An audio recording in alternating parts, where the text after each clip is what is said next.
예, 열띤 토론 보시고 오셨습니다. 이제 차분하게 경제 소식을 좀 다뤄야 하는 매주 월요일 이 시간에 마련하고 있는 저희의 코너입니다.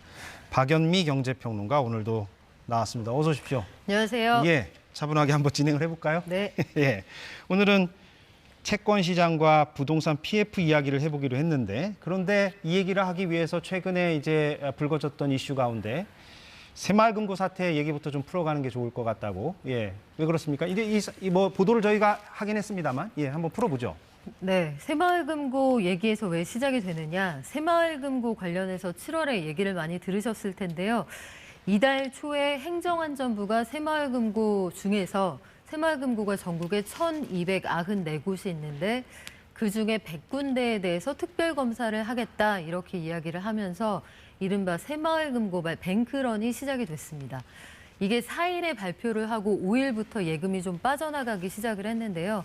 정말 문제가 됐던, 그러니까 연체율이 10% 위였던 새마을금고는 전국에 한 30곳쯤 됐고 10% 위로 올라갈 가능성이 있다 이랬던 새마을금고는 한 70곳쯤 됐습니다. 이걸 합쳐서 100군데를 현장 검사를 나가겠다 그랬는데 이 와중에 전해진 소식이 뭐였냐면 6월 달에 남양주 동부지점은 이미 문제가 돼서 문을 닫았다. 예. 인근에 있는 지점하고 합쳐야 할 정도로 대출 부실이 있었다라는 얘기가 입소문 타고 번진 거예요. 그래서 우리가 거래하는 지점은 괜찮으냐.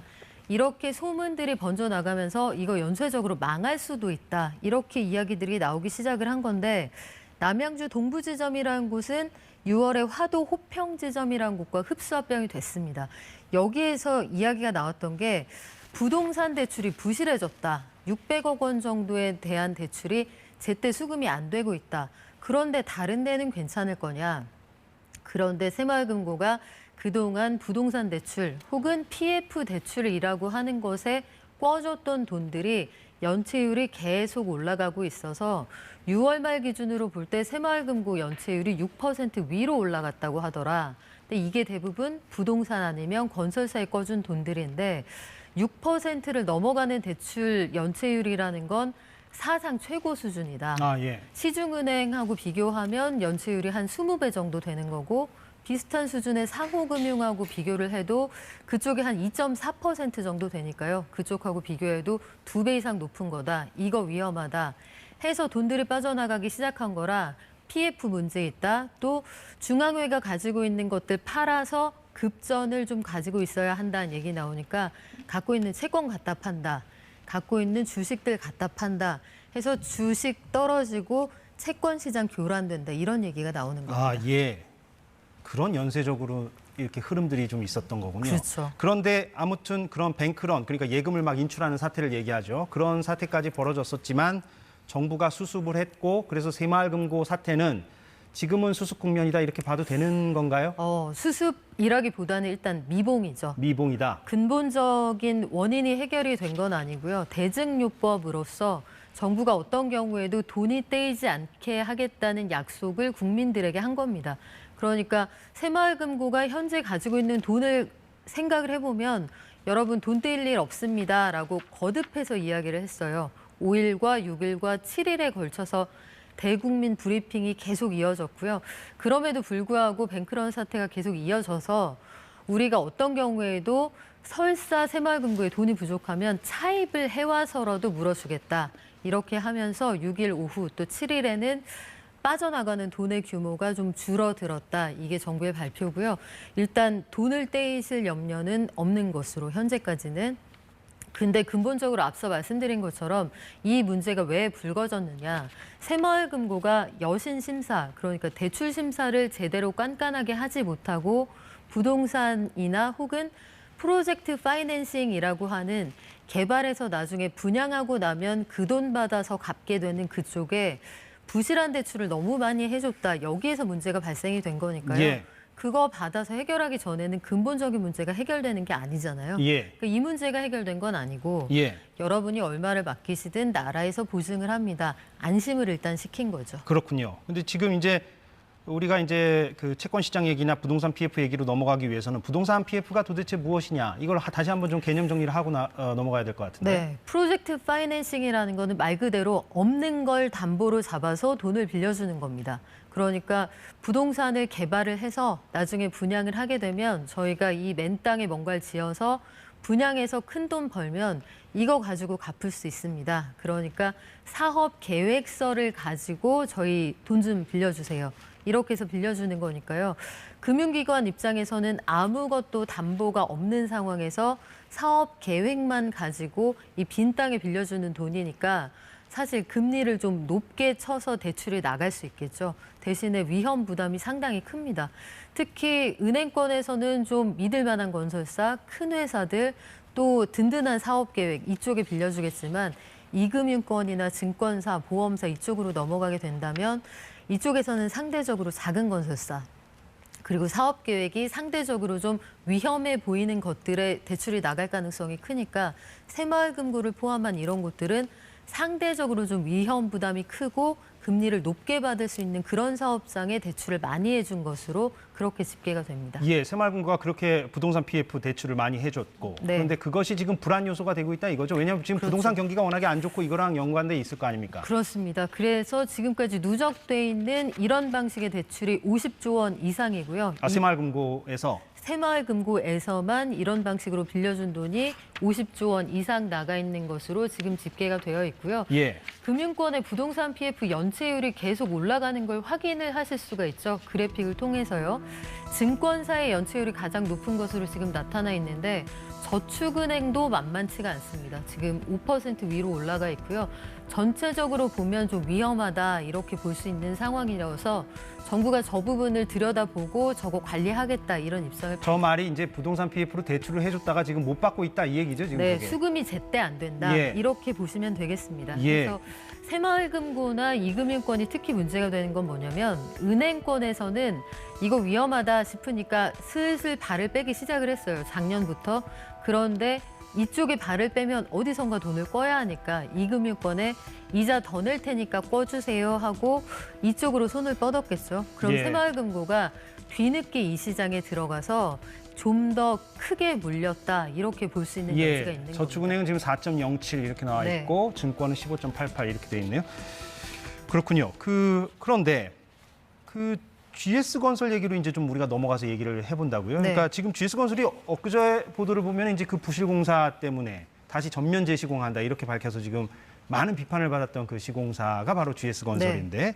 근데 이것과 이제 또 부동산 PF 어떻게 좀 연관을 시켜서 얘기할 수 있는지. 일단 GS건설의 경우에는 뭐 입이 10개라도 할 말이 없는 상황인데 예, 그렇죠. GS건설은 그 이번에 문제가 된 주차장이 무너진 검단 아파트만 문제가 된 게 아니고요.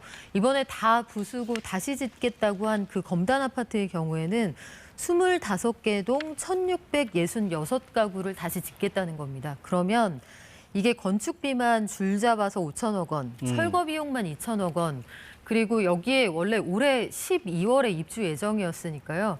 이분들이 어디에선가 더 살게끔 하는 데 들어가는 기타 등등의 비용들을 다 더하면 대략 1조 원 정도가 필요하다. 아, 예. 그러니까 이 회사가 돈이 없는 건 아니에요. 올해 3월 기준으로 가지고 있는 유동성이 대략 3조 6천억 원 정도 되니까 당장 돈이 없는 건 아닙니다만 이 회사가 진작에 가지고 있는 프로젝트 파이낸싱 관련해서 그 올해 안에 갚아야 되는 돈이 이미 1조 2천억 원이 넘습니다. 아, 예. 이런 올해 것- 안에. 그렇죠. 예. 올해 안에 만기가 도래하는 것들.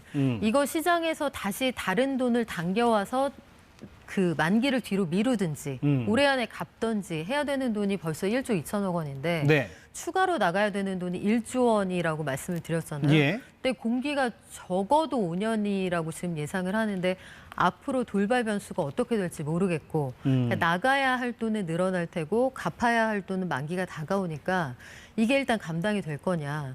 그리고 아직 정부에서 행정처분이 나오지 않았습니다. 이 회사가 뭐 영업 정지가 될지 예, 어떨지 예. 모르겠는데 8월에 그 행정처분이 떨어지고 나면 이 회사가 추가로 돈을 끌 수 있을 거냐.